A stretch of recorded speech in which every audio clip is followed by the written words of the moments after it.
2016년 5월 29일 오늘 하나님의 말씀은 요한복음 17장, 요한복음 7장입니다. 7장 37절부터 39절입니다. 복음서 요한복음 7장 37절부터 39절 말씀입니다.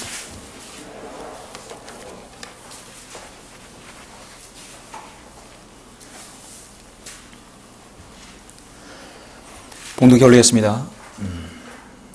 그 명절의 가장 큰 날인 마지막 날에 예수께서 서서 외쳐 말씀하시기를 누구든지 목마르거든 내게로 와서 마시라. 나를 믿는 자는 성경이 말씀한 것과 같이 그의 배에서 생수의 강들이 흐르리라고 하시니 이것은 주께서 자기를 믿는 사람들이 받게 될 성령을 말씀하신 것이라. 이는 예수께서 아직 영광을 받지 못하셨기 때문에 그들에게 아직 성령을 주지 아니하셨습니다. 아멘. 주님께서 서서 외쳐 말씀하시길 강력한 주님의 거리 설교일 수 있고 주님의 외침입니다. 마지막으로 주님이 초청하시는 것이죠. 오늘 이 말씀을 위해서 잠시 기도드리겠습니다. 우리의 생명이시고 우리의 구원자이시며 우리의 믿음의 창시자이신 또 완성자이신 위대하신 아버지 하나님, 주님께 감사를 드립니다. 허물과 죄들 가운데 죽었으며 영원히 지옥의 파멸로 구속받을 수 없는 저희들을 우리 주 예수 그리스도께서 하나님의 어린 양이 되어주셔서 우리를 위하여 구속사역을 이루시고 그 보배로운 피로 우리를 구속해 주심을, 구원해 주심을 감사합니다.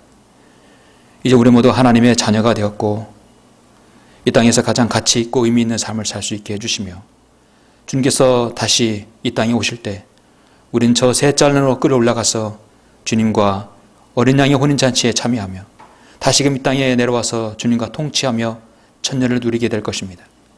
이제 그 이후에 영원 세계에 우리가 들어갈 것입니다. 우리에게 이렇게 아름답고 주님의 찬란한 그 계획과 그 영광에 우리가 들어갈 수 있도록 인도해 주심을 다시 한번 감사합니다. 우리가 이 땅에 생애 사는 동안 우리는 주님을 증거할 의무가 있습니다. 우리 안에 예수 그리스도께서 내주하고 계시고 성령님께서 함께 하신다면 우리 안에 계신 예수 그리스도를 다른 사람에게 전파할 수 있는 그런 능력이 있는 그런 복음적인 삶을 살 수 있도록 주님께서 인도하여 주시길 원합니다.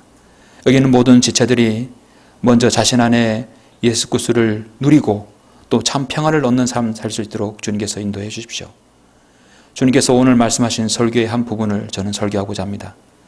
우리 안에서 생수의 강이 흐른다면 우리에게 어떤 현상이 일어나는지 하나님의 말씀을 통해 알고자 합니다. 성령님께서 말씀에 기름 부어주시고 저를 통하여 이 강단에서 내려진 말씀을 통하여서 성도님 마음밭이 잘 이루어져서 말씀의 지가 잘 퍼져서 열매를 맺는 모든 지체들이 될 수 있도록 인도하여 주시길 원합니다. 처음 시간원이 마치는 시간까지 성령님께서 온전히 주장해 주시고 악한 마귀가 틈타지 못하도록 주님께서 막아주시길 원합니다. 주 예수 그리스도 이름으로 기도드렸습니다. 아멘. 오늘 오전 하나님의 말씀은 생수의 강이 흐르는 삶이라는 제목으로 설교를 하고자 합니다. 생수의 강이 흐르는 삶입니다.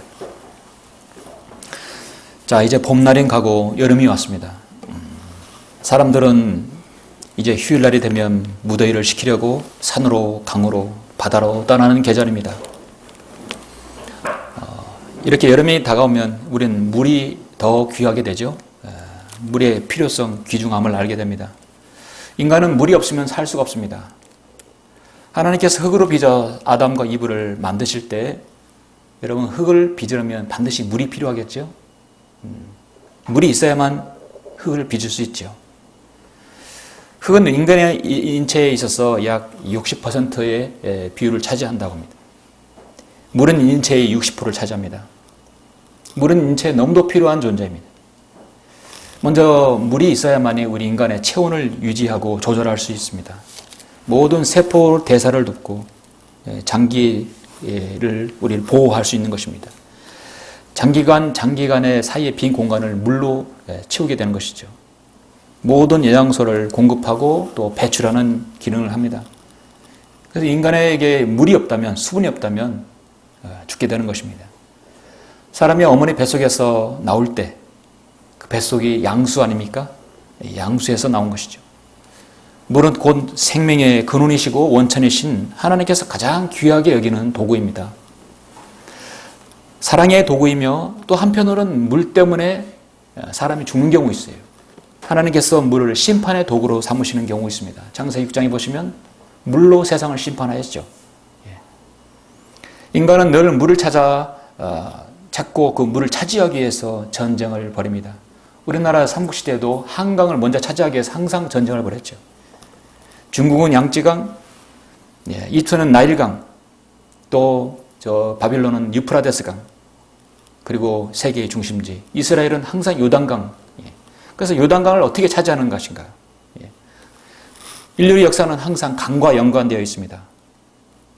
예수 그리스도께서는 우리의 구속 사역을 이루시고 마지막으로 주님께서 십자가에서 7마디를 하셨는데 그 마지막 마디가 주님께서는 다 이루셨다. 다 이루었노라. 다 이루었노라가 성경에서 2번 나오는데 요한계시록 21장 6절에 보면 다 이루었노라. 나는 알파와 오메가여 시작과 끝이라. 그리고 주님께서 사도 요한을 통해서 한마디 말씀하셨는데 내가 목마른 자에게 생명수의 샘을 값없이 주리라 했어요. 그냥 주겠다는 것입니다. 예수 그리스도께서는 자신을 생명수라고 말씀하셨죠. 요한복음 4장에서 그리고 요한복음 7장에서 요한계시록에서 계속 말씀하고 계십니다. 인생의 고난과 죄로 인한 수고로 인한 모든 고통의 결과는 곧 결국 파멸과 지옥으로 이어질 수밖에 없습니다. 영원히 목마르지 않고 정말 구원과 영생을 얻을 수 있는 생명수를 우리에게 값없이 주신다고 하셨는데 여러분 그 값없는 생명수를 여러분 다 마셨습니까? 생수를 여러분 다 마셨습니까? 생수, 생명수. 어떤 사람들은 그 자신의 생명수를 마시고 난 다음에 너무나 좋아서 다른 사람이 생명수를 나눠줍니다. 그 나눠받은 사람들이 생명수를 얻어서 생명을 얻고 또 다른 사람에게 전파하는 것이죠. 일명 복음을 전하는 것입니다. 여러분이 복음 전도지로 사람에게 복음을 전하는 것은 그 사람에게 생명수를 주는 것이죠. 요한복음 4장에 보면 사마리아 여인이 오늘도 물을 기르러 옵니다. 못 사는 나라일수록 특히 아프리카라든지 미개 국가일수록 남자가 물을 기르는 것이 아니라 여자가 물을 기르는 것을 여러분 흔히 볼 수 있습니다. 그 먼 데까지 물을 기르러 오는 것이에요. 이 여인은 늘 물을 길러 와서 자신의 가정, 자신의 인생을 한탄하면서 왔을 것입니다. 그때 생명수의 근원이신 주님을 만났어요. 주님께서는 그녀에게 이 물을 마시는 사람은 누구든지 다시 목마르느니와 내가 주는 물을 마시는 사람은 누구든지 영원히 목마르지 아니하리라. 그러나 내가 그에게 주는 물은 그 사람 안에서 영원한 생명으로 솟아오는 샘물이 되리라. 사마리아 여인은 처음에 우물을 깃는 그 물을 인간이 마시는 그 물리적인 물로 알았던 것입니다. 주님 자신이 생명의 샘인지를 몰랐던 것이죠. 그 후 그녀는 주님을 만나게 되었고 생명수의 근원을 만났던 것입니다. 그리고 많은 사람에게 자신이 만난 사람이 누구인가를 사람들에게 전파하죠. 요한복음 4장 28절에서 이렇게 말합니다. 그는 동네에 다시 들어가서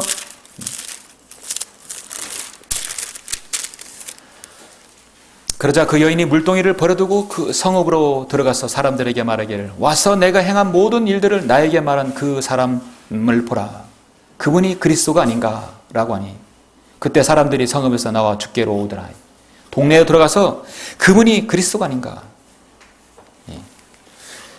모든 변개된 성경은 이분이 그리스도냐 역설적인 퀘스천으로 예수님이 그분이 예수님이 아니라고 이렇게 변개되어 버렸습니다. 여러분 참 어감이 이상해요. 그분이 그리스도가 아닌가. 이분이야말로 그리스도시다라는 표현이죠. 그런데 거꾸로 해야 돼요. 이분이 그리스도인가? 그렇게 되면 주님께서 그리스도이라는 사실을 퀘스천 의문을 줌으로써 성경을 변개시켜버리는 거예요. 단어만 앞뒤로 삭자 바꿔놓음으로써 그렇게 변개가 되는 것이죠.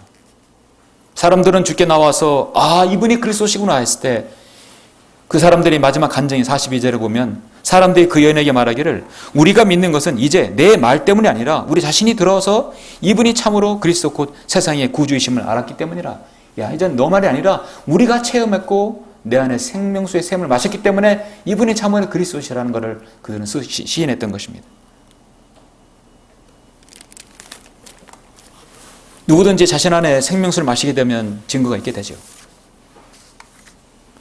이 여인은 자신만이 마신 것이 아니라 온 동네 가서 모든 사람에게 가서 예수 그리스도를 증거했습니다. 그 사람 모두에게 생명수를 마시게 했습니다. 사막을 오가며 장사하는 한 아라비아 상인이 있었어요. 이 상인은 어느 날 길을 잘못 들었다가 길을 잃어버렸는데 사막엔 길을 잃기 쉽죠.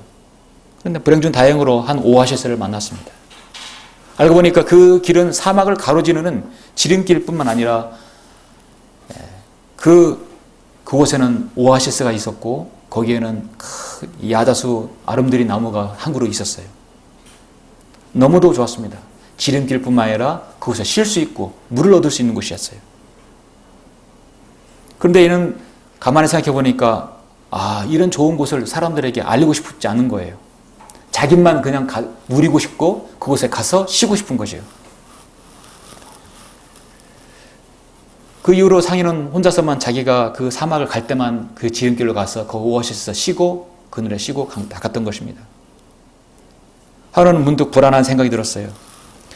누군가가 멀리서 이 야자수를 보고 이쪽으로 온다면 이 야자수가 이 오아시스를 발견할 텐데 그럼 이 물을 몽땅 퍼갈 것이 아닌가? 아니야, 혹시 또 이 나무 때문에 이 나무의 뿌리가 오아시스를 다 물을 빨아들여서 이 오아시스가 없어지지는 않을까? 안 되지. 오늘 내가 오아시스를 베고 말리라. 오아시스에 있는 야자수로 나무를 베어버려 버렸어요. 이 야자수 때문에 오아시스에 있는 모든 물을 빨아들이기 때문에 베어버리고 간 것이에요. 그리고 길을 떠났습니다. 며칠 뒤에 장사를 끝내고 돌아오다가 이제 그곳에 쉬어가려고 갔어요. 상인은 깜짝 놀랐습니다. 오아시스가 감쪽같이 사라져버렸고 야자수는 이미 다 말라버렸습니다. 야자수 나무가 그늘을 들이었을 때 그 그늘 때문에 오아시스가 마르지 않는 것이었어요.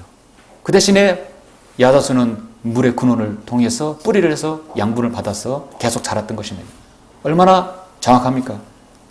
근데 그걸 야자수 나무를 베어버렸기 때문에 나무도 죽고 물도 다 말라버렸던 것입니다.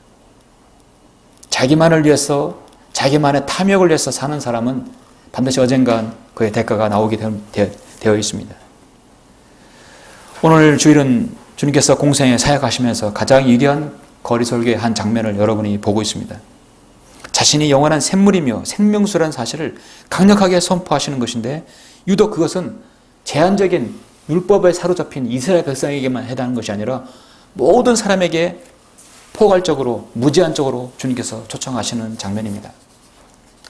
유대인의 명절인 장막절이 마지막 명절이죠. 예수 그리스도께서 예루살렘에 올라가서 강론하시고 마지막 날에 위대한 설교를 하시는 부분입니다.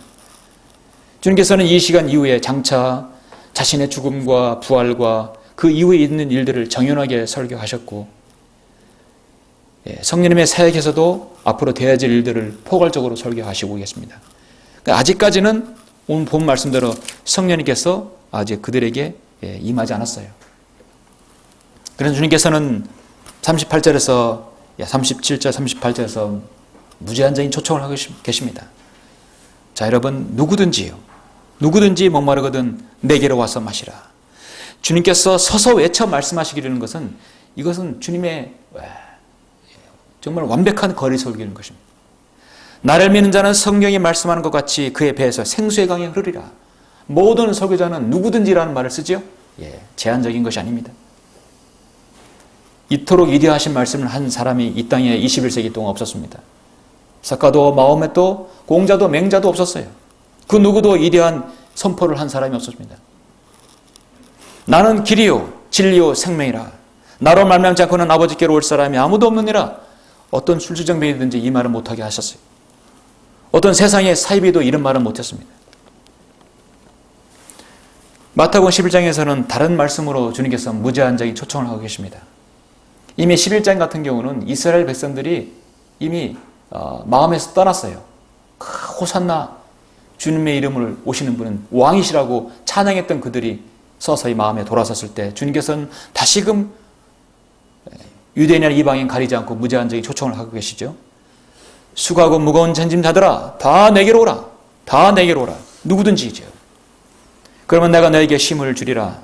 나는 마음이 온유하고 겸손하니 내 멍에를 메고 나에게서 배우라. 그리하면 너희가 너희 혼의 쉼을 얻으리라. 요한계시록 22장에서도 오라 하더라. 듣는 자도 오라 말하게 하고 또 목마른 자도 오게 하며 원하는 자는 누구든지 생명수를 값없이 마시게 할지어다.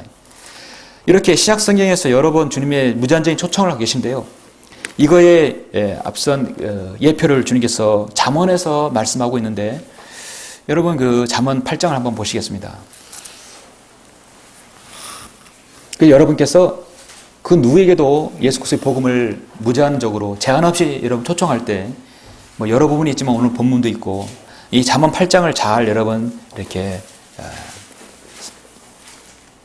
말씀하시면 유익하게 전달이 될 수 있습니다. 잠언 8장 33절 보시면 훈계를 듣고 현명하게 되며 그것들을 거절하지 말라.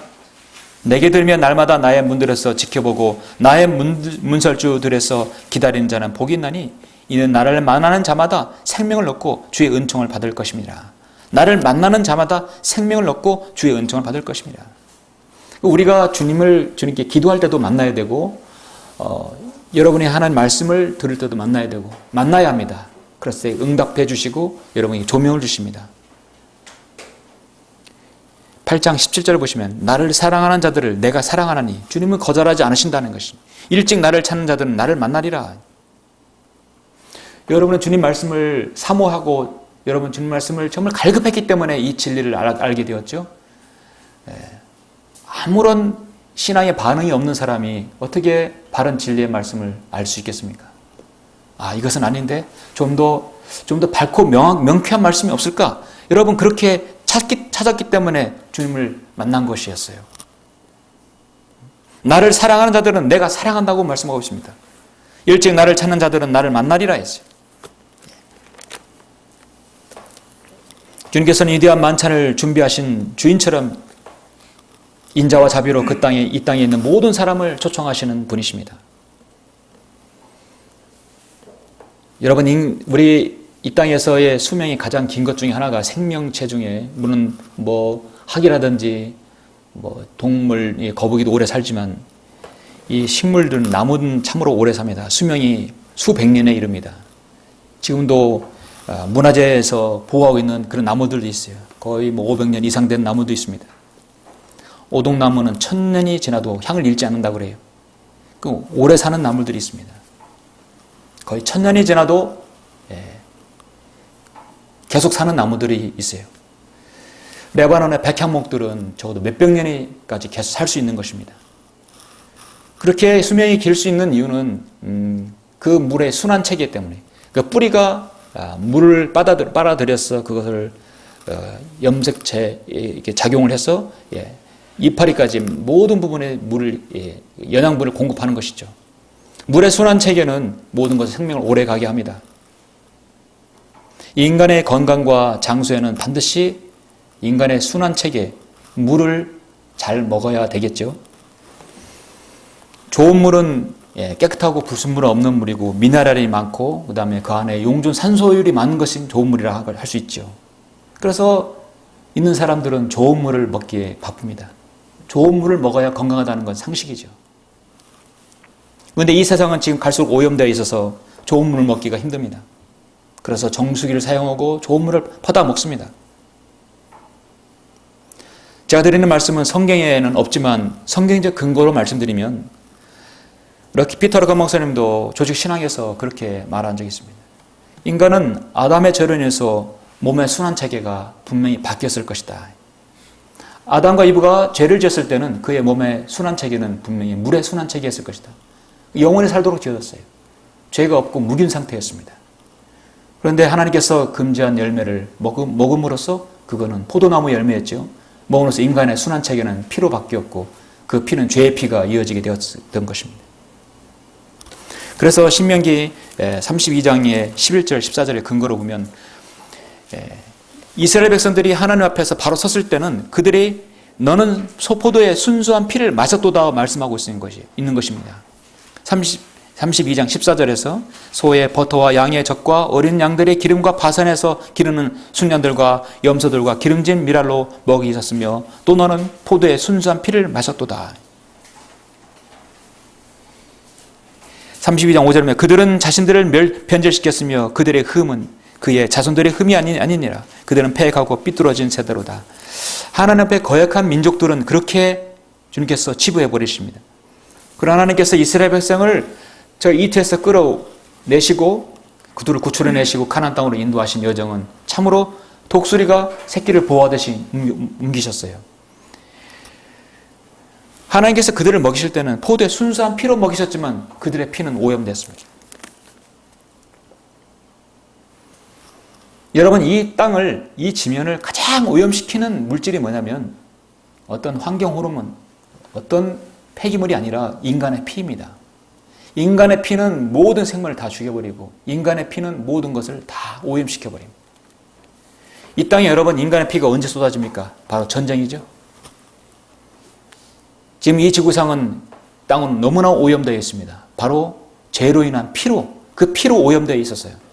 예수님께서 재림하시면 가장 먼저 땅을 정화시킬 것입니다. 포도즙은 더 확실하게 인간의 피를 상징하죠. 신약성경에서도 예수님께서도 주의 만찬을 거행하실 때 포도즙을 사용하셨어요. 이것은 나의 피라고 주님 말씀하셨습니다. 육체의 생명은 피에 있습니다. 레위기 17장 11절에서 말씀하고 있습니다.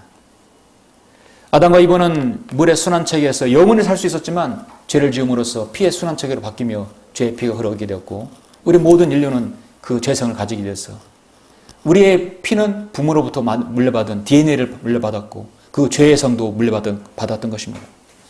예수 그리스도께서 이 땅에 오셔서 가장 먼저 해결할 것은 우리의 피를 순수하게 죄 없는 피로 바꿔야 되는 것입니다. 그래서 예수 그리스도께서 주님의 보혈을 흘려주신 것이었죠. 주님의 보혈은 보배로운 피입니다.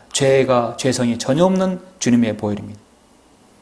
예수 그리스도의 죽으심과 장사되심, 그 다음에 부활하심을 여러 마음의 구주로 믿고 주님을 구주로 믿고 영접하게 되면 여러분 안에 여러분의 피가 깨끗하게 정결되는 것이 아니라 여러분의 배에, 여러분 안에 주님의 생명수가 흐르게 해준다는 것이죠.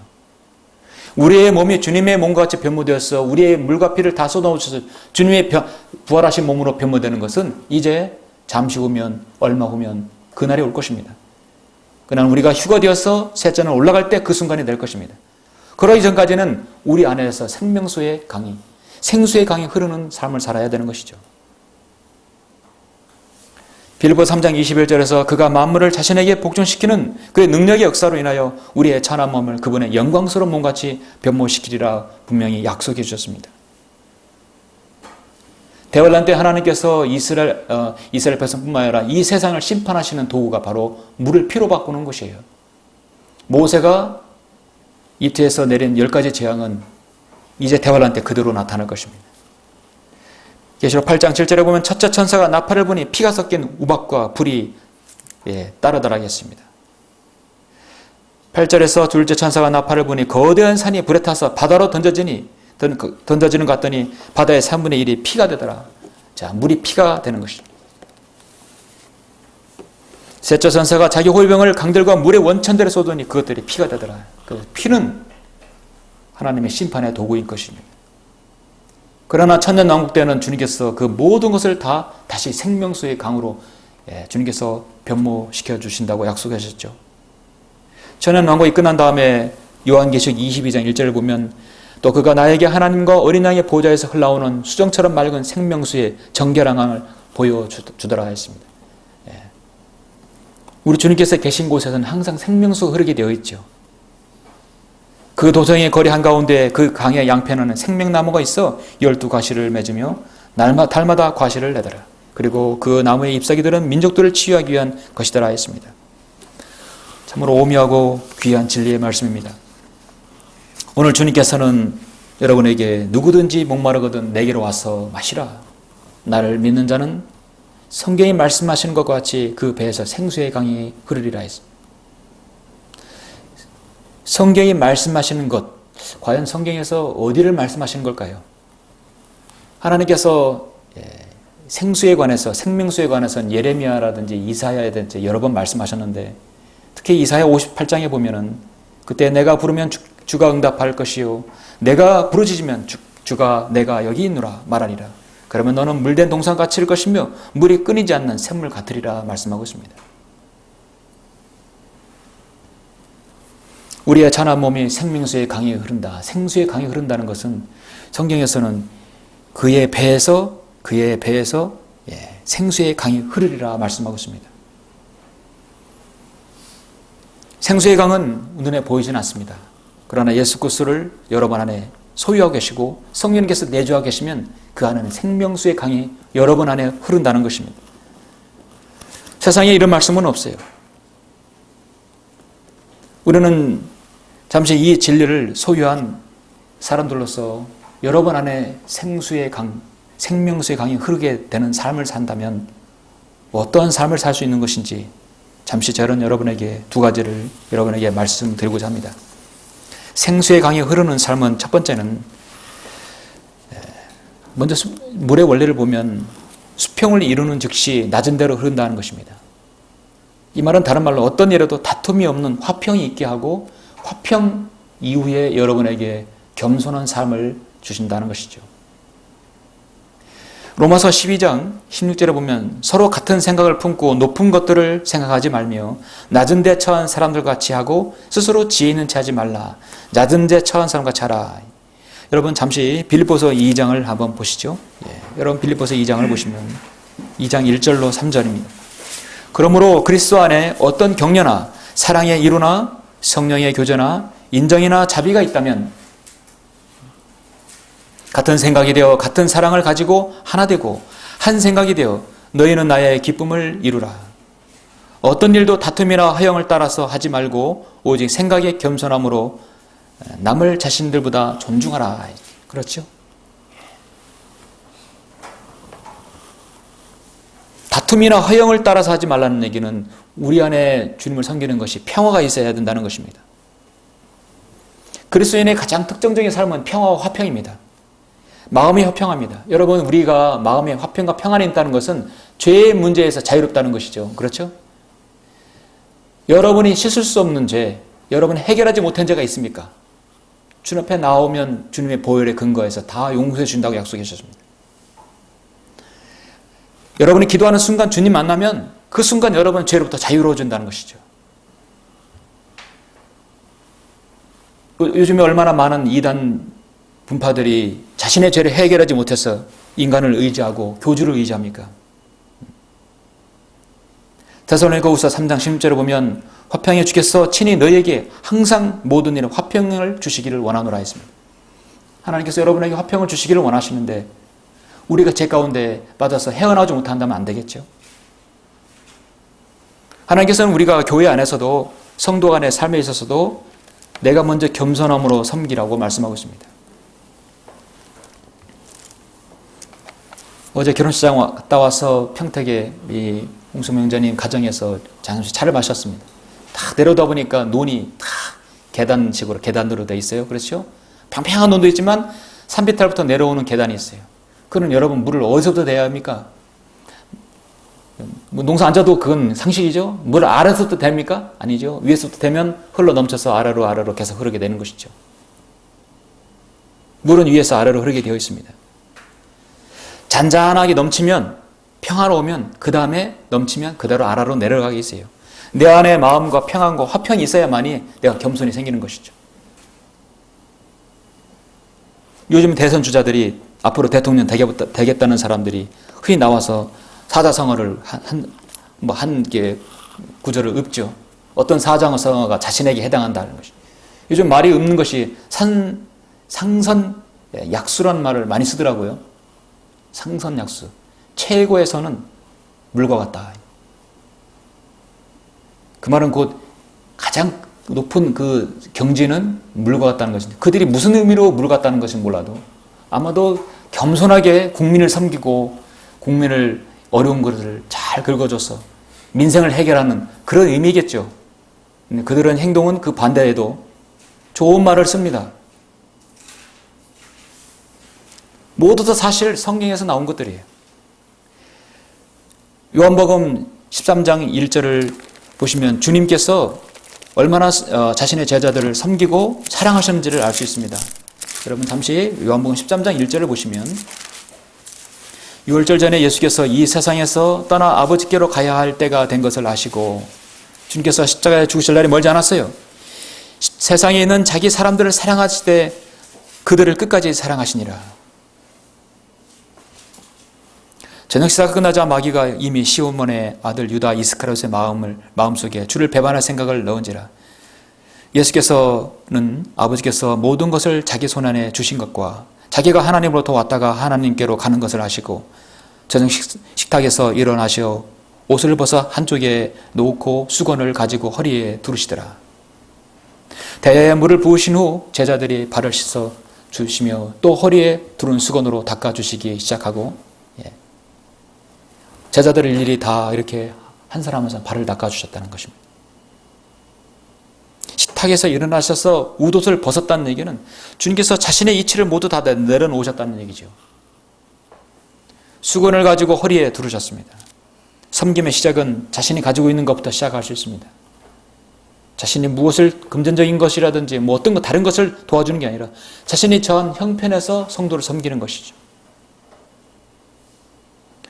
대야에 물을 붓고 제자들의 발 씻기는 것은 쉽지 않는 일입니다. 숙여야 되고 때로는 무릎도 꿇어야 되는 것이죠. 섬기는 남이 하기 쉬운 것 다 할 수 있는 것이 섬김이 아니라 어려운 일을 직접 할 수 있는 것들이 섬김이죠. 머리가 숙여져야 되고 자세가 낮아져야 되는 것입니다. 섬김의 시작은 말로만 하는 것이 아니라 희생과 땀과 수고가 있어야 되는 것이죠. 데살로니가전서 1장 3절에 보면 우리 주 예수 그리스도 안에서 너의 믿음의 행위와 사랑의 수고와 소망의 인내를 하나님 곧 우리 아버지 앞에서 쉬지 않고 기억한다고 말씀하고 있습니다. 여러분의 믿음에는 반드시 행위가 뒤따라야 되고 여러분의 사랑은 수고가 따라야 되고 소망은 인내가 따라야 한다는 것입니다. 주님께서는 그런 수고를 마다하지 않으셨어요. 주님께서는 지금 이 세상에서 떠나 아버지께로 가야 할 때가 머지 않았다고 말씀하셨어요. 그래서 자기 사람들을 사랑하실 때 그들을 끝까지 사랑하신다 말씀하고 있습니다. 여러분은 주님을 사랑한다면 더 많이 사랑할수록 더 많이 주님을 아는 것입니다. 그렇죠? 주님을 많이 알면 알수록 더 많이 사랑하는 거예요. 여러분은 주님을 사랑한다면 더 많이 알아야 되는 것인데 하나님 말씀을 더 깊이 아는 것이죠. 예수 그리스도의 갈보리 십자가의 구속의 사랑은 하늘나라에서 등 떠밀려서 내려온 것이 아니라 주님께서 우리를 사랑하셨기 때문에 이 땅에 내려오신 것입니다. 주님께서 세상을 사랑한 건 딱 한 번 있었어요. 지금부터 2000년 전 한 번이었습니다. 이제 세상을 사랑하기 때문에 이 땅에 오신 것이 아니라 세상을 심판하시고 이 세상을 주님께서 멸하시기 위해서 이 땅에 오시는 것입니다. 한 번 하나님께서 자신의 사랑을 이 땅에 내렸는데 그걸 받아들인 사람은 주님의 사랑을 받을 수 있는 것입니다. 사랑을 거절하면 번개가 되어서 돌아오는 것입니다.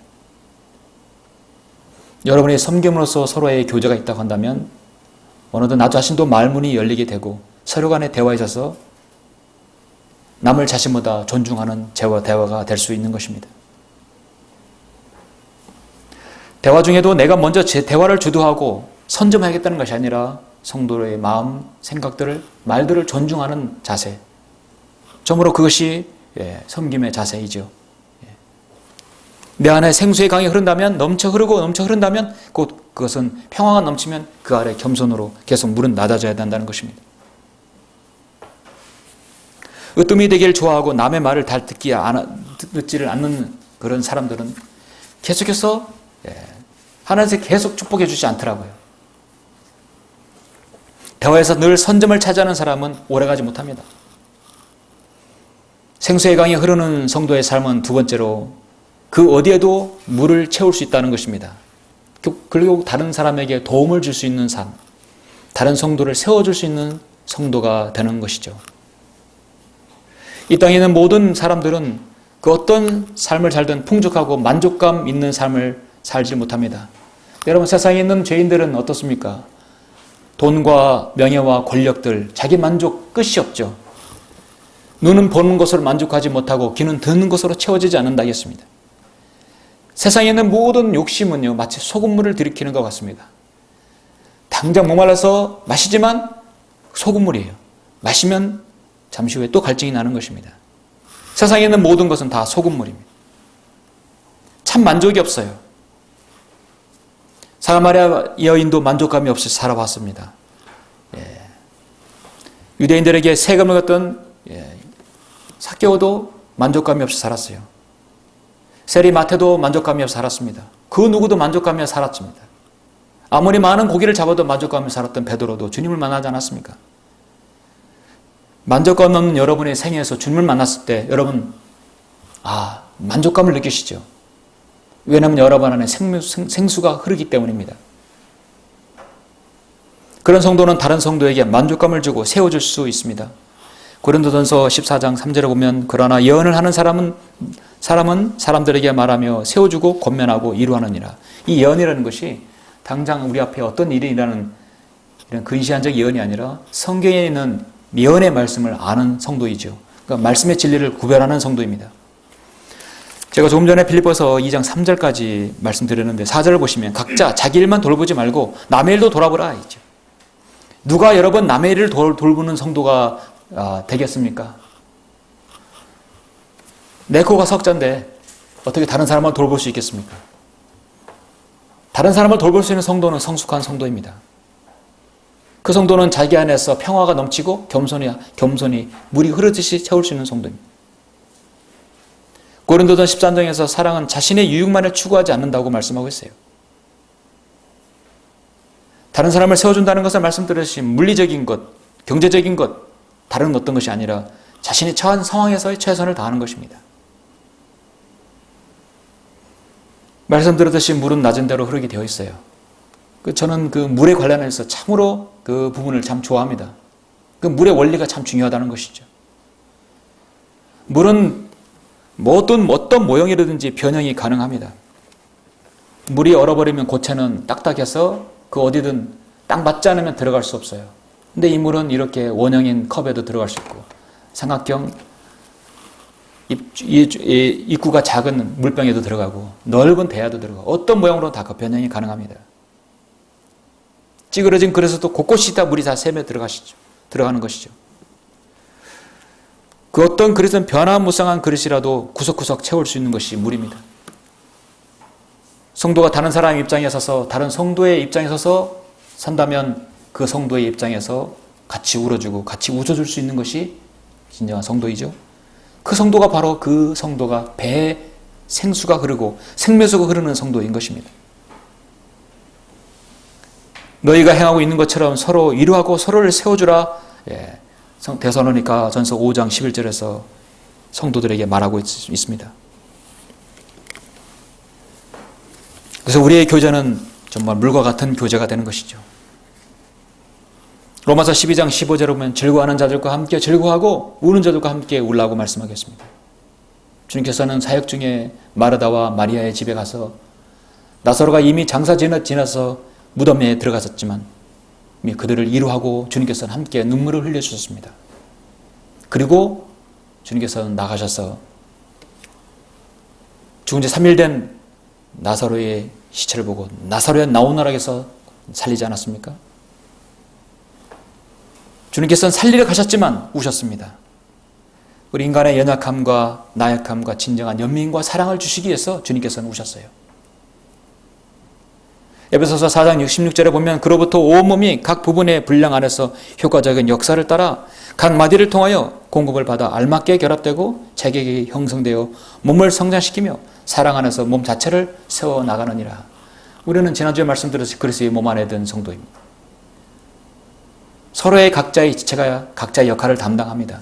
그렇게 함으로써 서로를 세워줄 수 있습니다. 주님께서는 지금 설교하시는 이 장면은 장막절이 가장 큰 명절이고 우리가 예표로 볼 때 장막절은 주님의 재림과 관련되어 있죠. 주님께서 재림하시면 이스라엘 백성들에게도 샘물이 필요한 것입니다. 구원받지 않은 세상 사람에게도 샘물이 필요하지만 이스라엘 백성들은 누구 못지않게 샘물이 필요한 민족이에요. 이사야 59장 58장 9절에 보면 그때 내가 부르면 주가 응답할 것이요 내가 부르짖으면 주가 내가 여기 있노라. 너희들이 회개하고 이제 너희를 그때서야 대환란 끝에서 부른다면 내가 응답하겠다는 것입니다.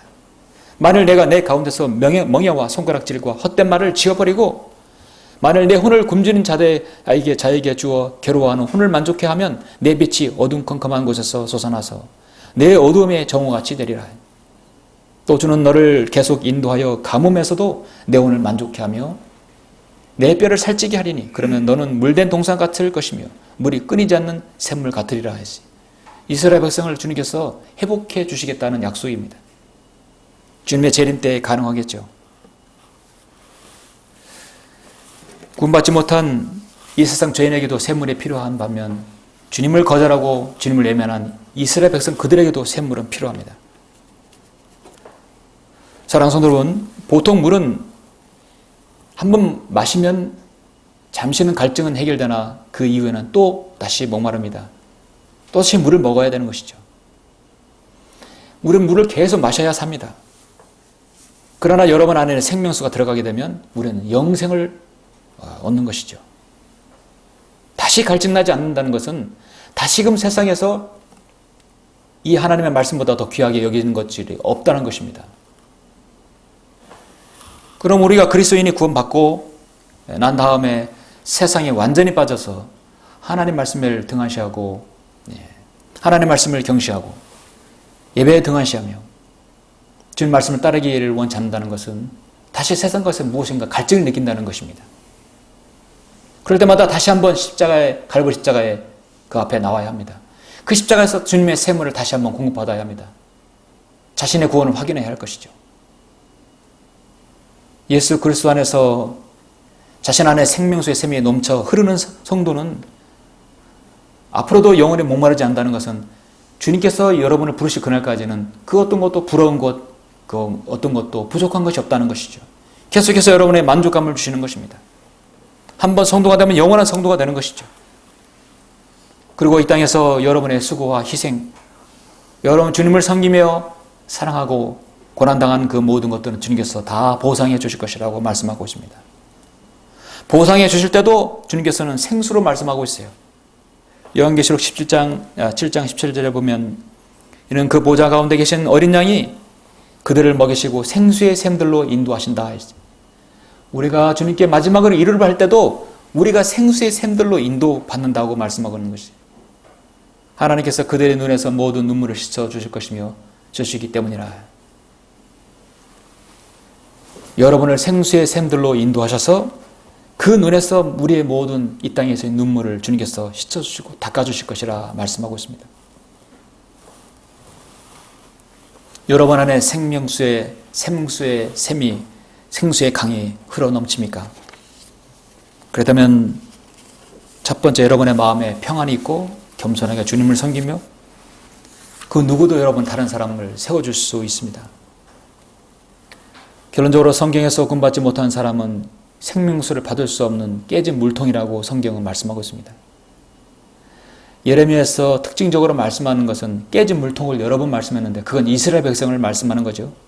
예레미야 2장 13절에 보면 이는 내 백성이 두 가지 악을 범하였음이니 그들이 생수의 근원인 나를 버렸습니다. 생수의 근원 하나님을 버렸어요. 또 물통들을 만든 것인데 물을 저장하지 못한 깨진 물통이라 말씀하고 있습니다. 마음이 비어있고 마음이 주님의 말씀을 받아들이지 않는 마음이라면 그 안에 물을 부어봐야 무슨 입 빠진 독에 물 붓기지요. 이렇게 말씀하는 직접적인 것은 1차적으로 이스라엘입니다. 이 땅에서 아직 구원받지 못하고 죽으면 영원히 지옥에서 나락으로 떨어져 갈 사람들은 한마디로 깨진 물통이에요. 주님께서 아무리 그들을 자신을 위해서 죽으시고 부활하셨다고 해도 그들은 믿지 않습니다. 생수를 담을 수가 없어요. 그걸 담으려면 깨진 그 크랙 조각들을 모아서 메워야 합니다. 메울 수 있는 유일한 것은 바로 주님이죠.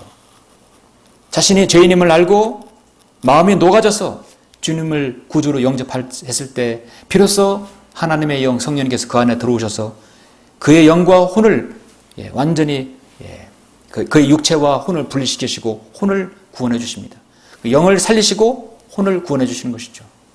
그렇게 했을 때 그 안에 생수를 담을 수 있는 그릇이 되는 것이죠. 그렇게 함으로써 여러분 모두 다 여러분 안에 생수의 강이 흐르는 삶을 살 수 있는 것입니다. 이 땅에서 우리의 삶은 끊임없이 물을 먹어야 되는 삶이지만 이제 여러분의 삶 안에는 생수의 강이 흐르는 삶을 살 수 있습니다.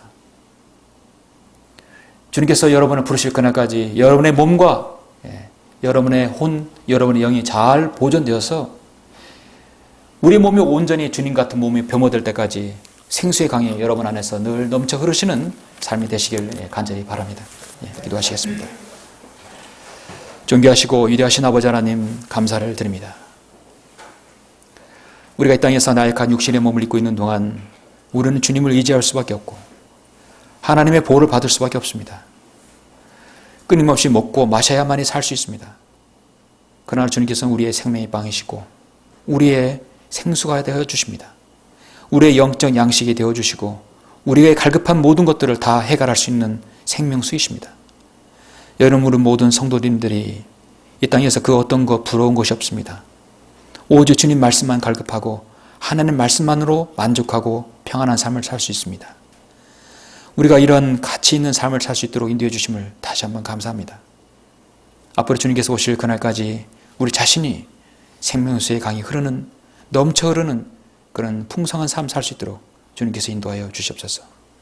오늘 이 귀한 시간 잘 선용할 수 있도록 인도하여 주십시오. 주 예수 그리스도 이름으로 기도드렸습니다. 아멘.